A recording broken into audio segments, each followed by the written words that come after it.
आदाब नाजरीन, Saiyaara news TV में आपका खैर मकदम है। आइए देखते हैं कुछ अहम खबरें। मीडिया एकेडमी की जानिब से उर्दू सहाफ़ियों के लिए 2000 ट्रेनिंग कैंप का इनेकाद किया गया। इस मौके पर होम मिनिस्टर जनाब मोहम्मद महमूद अली, MIM के MLA जनाब मुमताज़ अहमद खान और दिगर ने शिरकत की। एकेडमी के चेयरमैन अल्लम नारायण साहब, हमारे मुकामी MLA अर्दिल अजीज़ मुमताज़ अहमद खान साहब, हमारे MLC जाफरी साहब और बहुत से साफ़ियों ने शिरकत की। माजिद साहब ने लीड लिया। यकीनन उर्दू ज़बान हमारी हिंदुस्तान की ज़बान है और इस तेलंगाना स्टेट में उर्दू ज़बान ने बहुत तरक्की की। हमारे पास साबिक़ा दौर में उर्दू यूनिवर्सिटी थी, जिसका नाम उस्मानिया यूनिवर्सिटी था, जिसमें हमारे हिंदू भाई भी वहाँ पढ़ा करते थे। और हम चाहते हैं कि उर्दू ज़बान हमेशा तरक्की करती रहे। हमारे ऑनरेबल CM साहब ने उर्दू ज़बान को सारे तेलंगाना के 33 डिस्ट्रिक्ट में सेकेंड लैंग्वेज का दर्जा दिया और उर्दू के लिए उर्दू ऑफिसर्स का अपॉइंट किया। जब से 1956 में जब आंध्रा में मिलने के बाद हमारी उर्दू ज़बान के साथ बड़ी नाइंसाफ़ी हुई, मगर हमें उम्मीद है आने वाले टाइम पर ज़रूर उर्दू ज़बान, क्योंकि उर्दू ज़बान एम्प्लॉयमेंट की ज़बान नहीं रही, ज़माना बदल चुका है। मैं उर्दू ज़बान हमारी अपनी मादरी ज़बान है, उसे क़ायम करने के लिए हम तमाम भाइयों से अपील करते हैं, मुस्लिम भाइयों से अपील करते हैं कि अपने बच्चों को उर्दू ज़रूर सिखाइए। आप ज़रूर अंग्रेज़ी सिखाइए और कोई लैंग्वेज ज़रूर सिखाइए, ऐसी बात नहीं है, बस उर्दू ज़बान को नज़रअंदाज मत कीजिए। उर्दू ज़बान हमारी मादरी ज़बान है, हम उर्दू ज़बान की हिफाजत करना चाहिए और हुकूमत भी इस सिलसिले में कड़े इक़दाम लेते हुए उर्दू ज़बान की हिफाजत करेगी। और उर्दू अखबार, चूँकि आज से 200 साल पहले उर्दू अखबार शुरू हुआ था, आज 200 साल जश्न मनाया जा रहा है और कंटिन्यू जश्न एक दिन नहीं रहेगा। ये 2 दिन की ट्रेनिंग क्लासेस है और बहुत से डिस्ट्रिक्ट से उर्दू सहाफ़ी आए। मैं सबका शुक्रिया अदा करता हूँ और इस प्रोग्राम कामयाब होने पर तमाम हमारे जो कायदीन यहाँ पर आए उनका भी शुक्रिया अदा करता हूँ। शैतानिर्रजीम, बिस्मिल्लाहिर्रहमानिर्रहीम। अस्सलाम वालेकुम। आली जनाब मोहतरम मुक़ाम महमूद अली साहब, होम मिनिस्टर तेलंगाना गवर्नमेंट, मेरे बरादरम जाफरी भाई साहब, माशाअल्लाह ये बड़ी अच्छी बात है, चूँकि आज उर्दू को ज़िंदा रखने के लिए ये प्रोग्राम रखा गया। जैसा कि अभी हमारे माजिद भाई साहब ने कहे कि उर्दू को बिल्कुल ख़त्म करने की एक साजिश रचाई जा रही है। जैसा कि माजिद भाई ने कहे कि आज़ादी के अंदर उर्दू ज़बान को इस्तेमाल करके आज़ादी हासिल की गई थी। हमको भी चाहिए कि उर्दू ज़बान को ज़िंदा रखना चाहिए। और आज ये तेलंगाना गवर्नमेंट उर्दू के ताल्लुक़ से मैं जहाँ तक समझता हूँ कि पिछले गवर्नमेंटों के मुकाबले में तेलंगाना गवर्नमेंट उर्दू के लिए काफ़ी दिलचस्पी ज़ाहिर कर रही है।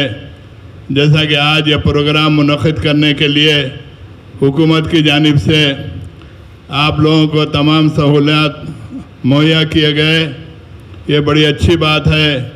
मैं मेरी जानिब से और मजलिस इत्तेहादुल मुस्लिमीन की जानिब से आज ये जो 2 रोज़ा प्रोग्राम रखा गया है, आप लोगों को तरबियत देने के लिए मैं मेरी जानिब से मुबारकबाद पेश करता हूँ। शुक्रिया, खुदा हाफ़िज़।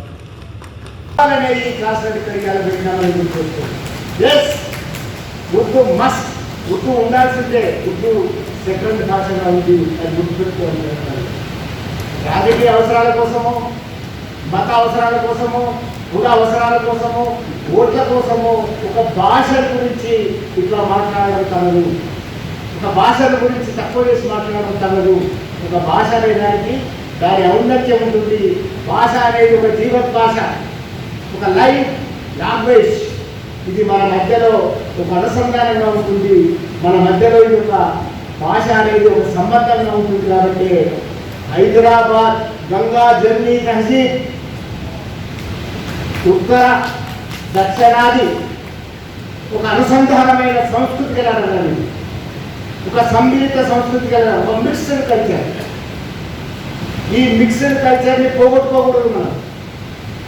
మనం అందరం కలిసి జీవించిన ఒక నగరంలో ఇది తప్పనిసరి అవసరం. మనం కలిసి జీవించాల్సి ఉన్నది, మనం విడిపోయలేము. మనం ఒక్కటే హైదరాబాద్ చెప్పాల్సి ఉంది.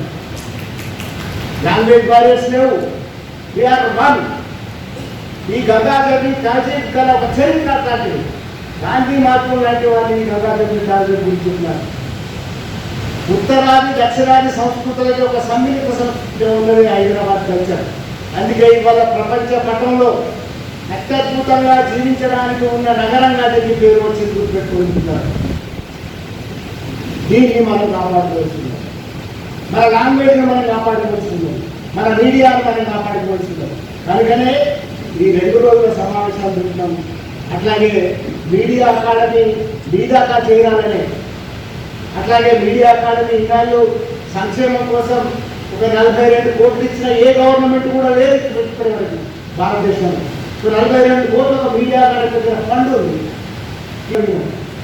కరోనా టైంలో 7 కోట్లు పంపిణీ చేయగలిసింది ఒక్క మీడియా అకాడమీ తెలంగాణ. ఏ జర్నలిస్ట్ ఎక్కడ కూడా ఎవరు ఇవ్వలేదు. మీరు కూడా చాలామంది కరోనా వస్తే ఒక 3 డాక్యుమెంట్ ఇస్తే, corona positive, your identity and your bank passbook, ఈ 3 ఇస్తే ఇచ్చిన ఏకైక అకాడమీ తెలంగాణ రాష్ట్ర అకాడమీ. ఇది కేసీఆర్ గారు ఇచ్చిన ఫండ్ వల్ల సాధ్యమైంది. అట్లాగే ఇప్పటి వరకు 10 జిల్లాలలో ఈ శిక్షణ నిర్వహించడం. మీ దాకా రావడం ఆలస్యమైనందుకు నన్ను మన్నించాలి. మరిన్ని జిల్లాలలో కూడా ఈ ఉర్దూ జర్నలిస్టుల క్లాసులు కూడా పెడదాం. ఈ 2 రోజుల క్లాసులు విన్న తర్వాత వచ్చిన పేపర్స్ని మాజిద్ గారు. तो जैसा कि आपने देखा नाजरीन, क्या हो रहा है देश और दुनिया में, इस चैनल को सब्सक्राइब करिए, लाइक करिए, शेयर करिए और हमें दीजिए इजाज़त।